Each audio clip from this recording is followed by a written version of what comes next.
Kaixo, Joseba, ongi etorri nire etxera, Ordizira. Ni Xabier Martínez naiz, Martínez jatetxeko jabea. Eta hemendik prestatuko dugu eta presentatuko dizuet pintxo bat.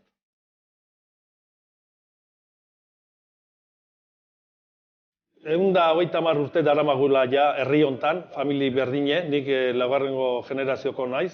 Bueno, nik mantentzen dut betiko gauzak egiten, beste toke txiki batekin eman da, moderno xego, baina betiko sukaldea egiten, ez?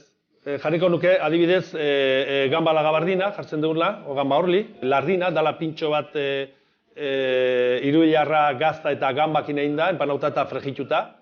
Eta gero, guain negun ez die falta, mondejuek, odolkik, neguko produktok, ez? Tripakik urte guzti jartzen dugu, oso famatuak die etxekok.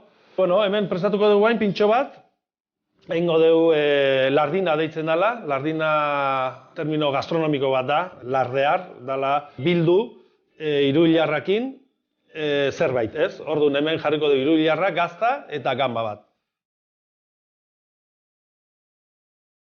Orduan, bakarrik da egitea, hemen gambak hola jarriko dugu, da biltzea, hola egingo dugu, eta gero hogi birrindutik pasa, gero gambak eta hemen zeren, baino hau nik ekarri nun. Eta gero hau frejitzea, ez da besteik.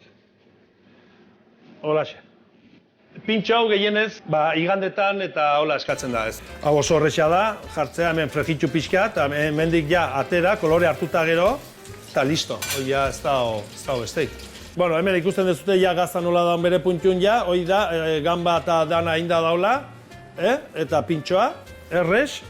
Nera ez zute, olako pintxo bat ere eduki asko egin, kongelatu eta olako gauzak, hoi perfecto. Bueno, hemen gamba gabardina egingo dizuet, oso erresa da, masa bat deitzen da, masa horli, tempura antzekoa da, baino lodixegoa indakoa.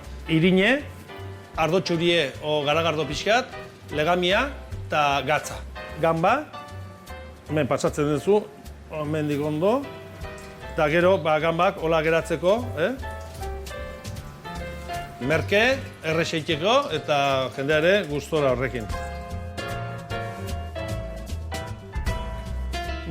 Joseba, begiratu, holako gauzak egiten dugu etxe honetan, pintxok, berezik, gustokok, eta, zure atxe baki hemengo helbidea eta bidea, hasi eske, alkarrekin etortzen zeaten eta zuke ikasten duzu. Venga, honegin.